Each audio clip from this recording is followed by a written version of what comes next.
Aujourd'hui, on vous emmène découvrir le parc national Wrangell-St. Après une journée de conduite depuis Fairbanks, nous entrons dans le parc au petit matin.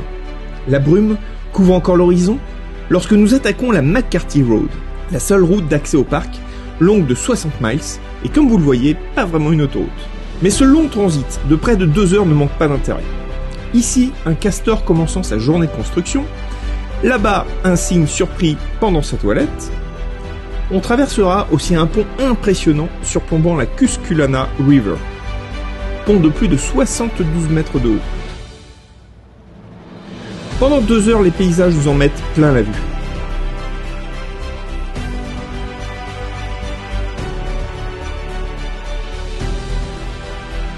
Nous finissons enfin par arriver à notre destination, au Base Camp de McCarthy. Fin de la route pour les voitures et camping-cars et donc parking obligatoire. Depuis le Base Camp, on traverse un pont piétonnier pour accéder à l'autre rive de la rivière, d'où nous prenons une petite navette pour nous rendre 10 km plus loin à Kennecott, principale attraction du parc. Car Kennecott est d'abord célèbre pour son incroyable mine de cuivre, aujourd'hui abandonnée, mais qui a fait la fortune de quelques New-Yorkais célèbres. Son histoire débute en août 1900 lorsqu'un groupe de 11 prospecteurs d'or découvre cette montagne visiblement riche en minerais. Ils délimiteront une concession qui sera finalement rachetée par les frères Guggenheim et le banquier J.P. Morgan, qui ont eu le nez fin car le cuivre extrait de cette mine se révélera être l'un des plus purs de la planète. La mine sera exploitée jusqu'en 1938, puis Kennecott s'éteindra progressivement. Les bâtiments de la ville sont aujourd'hui maintenus en l'état et une petite boutique propose des visites historiques du village, mais aussi d'autres excursions un peu plus aventurières. Car l'autre attrait de Kennecott, c'est sa proximité avec le glacier Root. Tout au bout de la rue principale se trouve un petit sentier de randonnée. Le chauffeur de la navette nous a dit qu'on pouvait croiser des ours, mais qu'ici il n'était pas agressif. Et ça tombe plutôt bien. J'ai oublié le spray ours. Bon, à l'heure où j'édite cette vidéo, les autorités du parc viennent d'annoncer la toute première attaque mortelle dans l'histoire de ce parc sur un chasseur. Donc faites pas comme nous, ne faites pas les marioles.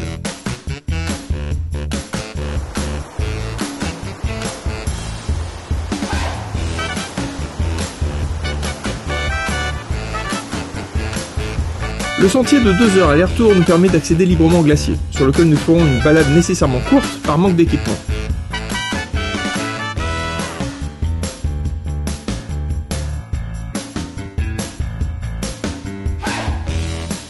Toujours des instants magiques. Nous repartons de Wrangell-St. conquis par ce parc national.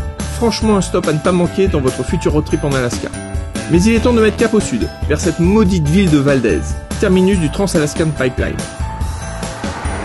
La route menant à Valdez, encaissée au fond d'un canyon et ponctuée par quelques magnifiques cascades, vaut à elle seule le détour.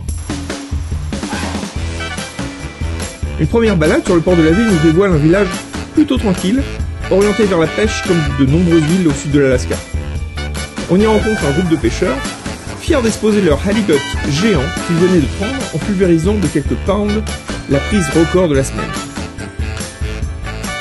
Nous déjeunons sur un ponton d'où quelques pêcheurs. La ligne semble n'être dérangée que par la présence d'un gros phoque qui lui aussi est dans le coin pour déjeuner. Mais Valdez est aussi une ville au destin bien tragique. Le Valdez d'aujourd'hui ne se situe pas au même endroit que le Valdez d'hier. Initialement construit sur un terrain instable, le tremblement de terre de 1964 et surtout le tsunami qui suivit ont littéralement liquéfié le sol et une partie de la ville a été absorbée par la mer. La ville déplorera 32 morts et laissera une cicatrice béante dans ce village où tout le monde se connaît. Un terrain plus propice sera identifié 4 miles plus loin et la ville sera reconstruite en quelques mois. Certaines maisons seront même déplacées en camion et les restes des constructions seront brûlés comme pour conjurer le mauvais sort. Mais Valdez n'en avait pas fini avec ses malheurs pour autant. Si le nom de la ville vous dit quelque chose, son association avec le pétrolier Exxon vous ravivera la mémoire. En mars 1989, l'Exxon Valdez sort du port et quelques icebergs présents sur sa route le fait dévier de sa trajectoire. S'en suivra une terrible série d'erreurs et à minuit passé de 4 minutes, le pétrolier heurte une petite île dans la baie de Valdez. L'Exxon Valdez restera longtemps la plus grande catastrophe écologique de tous les temps, jusqu'à l'explosion de la plateforme pétrolière BP dans le golfe du Mexique en 2010.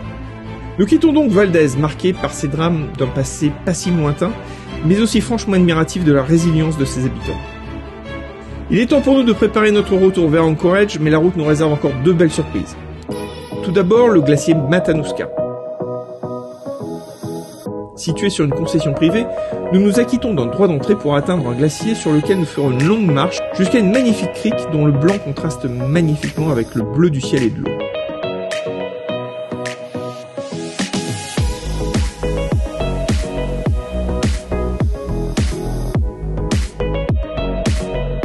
Un peu plus loin sur la route, et ces paysages juste incroyables, nous visiterons une ferme d'un animal endémique du cercle arctique, le musk ox ou bœuf musqué en français. Le musk ox, avec ses airs de bovin, fait en réalité partie de la famille des chèvres. Il est connu pour sa laine encore plus fine et donc encore plus chaude que le cachemire. Proche de l'extinction due à la chasse au milieu du XXe siècle, il a été réintroduit dans quelques pays du cercle arctique et depuis leur nombre augmente régulièrement.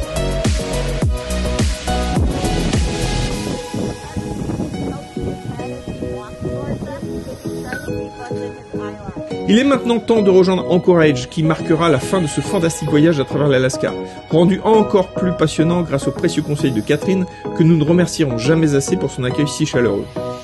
Nous nous envolons ce soir vers San Francisco, de bien beaux souvenirs en tête. Dans notre prochain épisode, allez soyons fous, on vous emmène en Californie en proie à de terribles incendies, découvrir les secrets cachés de l'Ouest américain. Alors abonnez-vous, commentez, on n'a pas fini de vous raconter de belles histoires. Allez, à très vite les amis.